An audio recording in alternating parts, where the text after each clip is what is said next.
Welcome into the In the Money podcast for KeenelandSelect.com for Wednesday, October 10th. I'm Tom Leach along with Jim Goodman, Keeneland's Director of Wagering Development, as we take a look at the Wednesday feature, the J.P. Morgan Chase Jessamine Stakes, Grade 2 for 2-year-old fillies, going on the turf course, although there is a lot of rain in the forecast for the Wednesday card. So just keep that in mind as you do your handicapping, keep an eye to the changes in the scratches because there could be races taken off the turf, and that'll definitely affect things. But we'll handicap them as if they're going to go on the turf, and that'll start here in the 7th, Jim, with a look at the Jessamine. It's, as at the moment, a nice big field, well-matched, kind of like the Dixiana Bourbon on Sunday that had 3 horses together on the wire. Who did you land on for the Jessamine?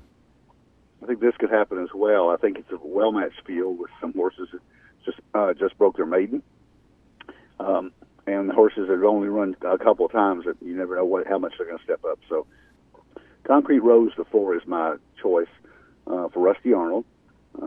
Rusty usually comes up with a win during the fall meet, and I think this filly scratched out the other day to run in this spot. So, on a good turf course at Saratoga at 5.5 furlongs, we had an 82 buyer, came from way out of it. Very impressive win. And so I'm going to go with her. I think the 10 horse Fierce Scarlet for Chad Brown probably is the favorite. Probably won't get 7-2 on her after a good win at Belmont on a yielding turf course. So again, it's a turf. If we get some rain, but we stay on it, it's likely to be a little bit soft. And the 9 horse Moravia is an unknown for Manny Franco, riding for Jorge Brew, coming from Ireland.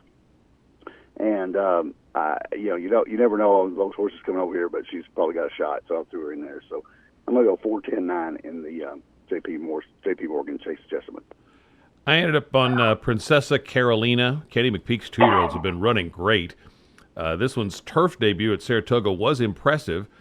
She was wide and has had some sharp works out of that race, and I think she's got a big shot, but you just don't know if she'll handle the off turf if it stays on the grass. So that's the issue when you're handicapping these 2-year-olds when they haven't run much. But just going on form, I like that last race up at Saratoga. Concrete Rose was my next choice. Really impressive debut, and I think she'll handle the stretch out fine because her dam's by Powers Court, who got shafted in the Arlington Million one year. I had a bet on him that day, and on a DQ, but he won at 1.25 miles, so she should handle the stretch out. And then my third choice was Pocket from the Pletcher barn. He has won around 2 turns and did it with a wild trip, so I think he's got a shot. Finished ahead of Fierce Scarlet, who is going to be probably one of the choices in here. So Princessa Carolina for me in the Jessamine. We'll go back to the 5th race to start the late pick 4. And I like Dancing All Night in the first leg. If this does stay on the turf, Shug McGahee is really good with first-time turf horses and the dirt-to-turf move.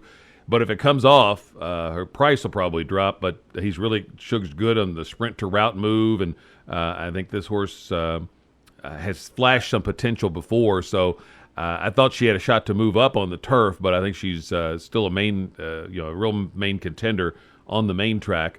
The other ones I used, and again, I handicap it for turf because as we tape this, that's how it's listed. I used Cloak of Secrecy and Civil Union from Chad Brown's barn. Cloak of Secrecy ran well here in the spring. 6th race, I like Honorable Treasure a lot in here off that 98 buyer the last time, won by 4.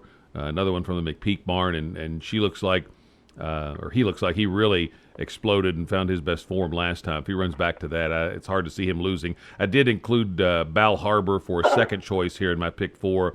Just the Pletcher horses have been running really well, and this horse did run at a grade 3 in the spring, so they thought he had some ability.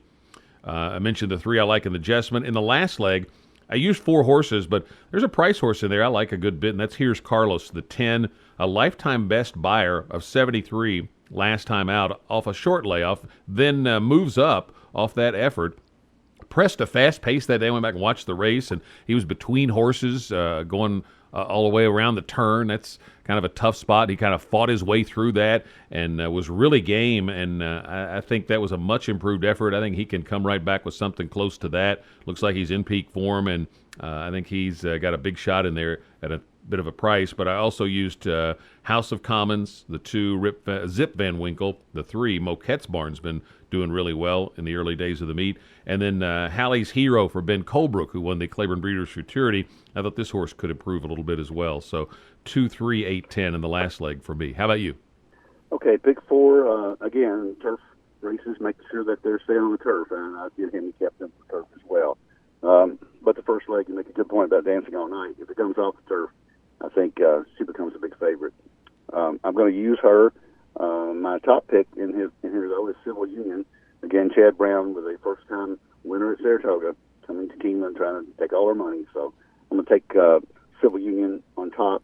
And then the 6-horse Princess Chope, I guess, or maybe they just put an extra letter now. I thought it was Princess Hope when I read it, but Princess Chopey or whatever for Giroux and Brad Cox. First time North America is a new angle for Brad. He's only had a couple of starters, but he obviously gets them ready. This horse has been off since June when she ran at Longchamp. So I'm going to go 4, 6, 7, 9 in there when I get to my pick 4. But my top pick is the 7 Civil Union. In the 6th race, I'm going to go with Honorable Treasure, and I thought about singling him. I didn't single him, but I think if you're cutting out a ticket, that is the place to single, so I 100% agree with you. I also used Dak Attack. This horse, back as a 2-year-old, was extremely impressive. Won the Ellis Park Juvenile.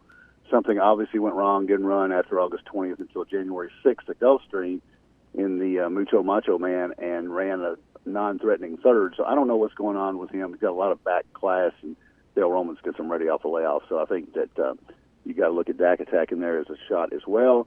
And then Noble Commander, the 6 for Mark Cassidy and Leperoux. Leperoux's been riding lights out, especially on the turf, but he's been really clicking on all cylinders the last couple of days. So I think those 3 would probably cover me in the pick 4.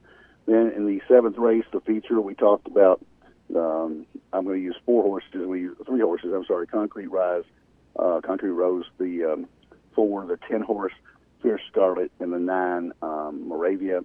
And then in the last race, I thought it was pretty wide open here.